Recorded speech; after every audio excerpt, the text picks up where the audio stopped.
دو لوگوں نے کاروبار کیا مل کے، ایک بوڑھا شخص تھا اور ایک نوجوان تھا۔ نوجوان جو تھا اس کے بچے تھے اور بوڑھا فارغ البال تھا اور اس کی بس ایک بیوی، اور وہ بات ختم۔ آج کل تو جو معاشیات کے ماہرین ہیں وہ سبق یہ دیتے ہیں کہ کسی سے مل کے کاروبار نہ کرنا، تھوڑا کر لینا، مل کے نہ کرنا۔ لیکن ایک زمانہ تھا کہ مل کے کاروبار کیے جاتے تھے اور برکت بھی ہوتی تھی۔ کاروبار انہوں نے کیا کھیتی باڑی کا۔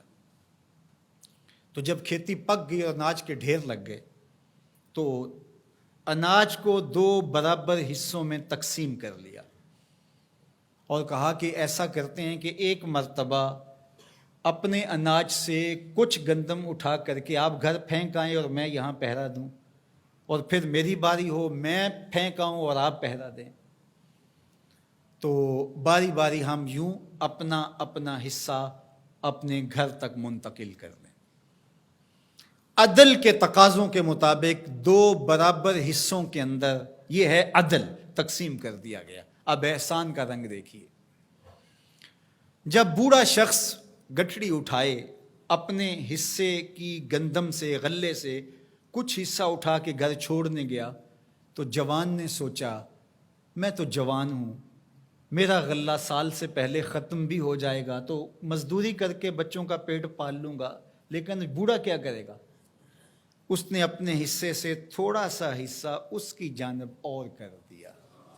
یہ ہے احساس، یہ ہے احسان۔ خیر، اب بوڑھا بیٹھا اور یہ کوئی تھوڑا سا سامان اٹھا کر کے اپنے گھر منتقل کرنے گیا تو بوڑھے نے سوچا ہم تو دو گھر کے فرد ہیں، ہم تو جیسے بھی گزر اوقات کر لیں گے، اس کا غلہ اگر سال سے پہلے ختم ہو گیا، چھوٹے چھوٹے اس کے بچے ہیں، یہ کیا کرے گا؟ اس نے اپنے ڈھیر سے تھوڑا سا سرکا کے اس کی جانب کر دیا۔ اب ایک پھیرا وہ لے کے جاتا، ایک پھیرا یہ لے کے جاتا۔ جب وہ جاتا تو یہ اپنی جانب سے ادھر کر دیتا، جب وہ جاتا تو وہ اپنی جانب سے ادھر کر دیتا۔ دونوں کے گھر بھر گئے لیکن غلے کے ڈھیر بھی ختم نہیں ہوئے۔ یہ ہے احسان۔ پھر سوچنے لگے یہ ہو کیا رہا ہے، تو پھر راز کھلا کہ ہم یہ کرنے جا رہے ہیں۔ تو جب احسان کرو گے تو وہ بھی احسان کرے گا، تم اس سے بڑے سخی تو نہیں ہو۔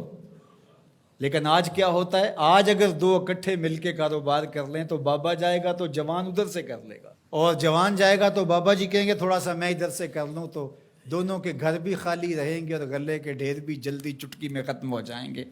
اس لیے عدل کے تقاضے بھی پورے کرو، اور اگر تمہیں توفیق نصیب ہو تو احسان کے تقاضے بھی پورے کرو۔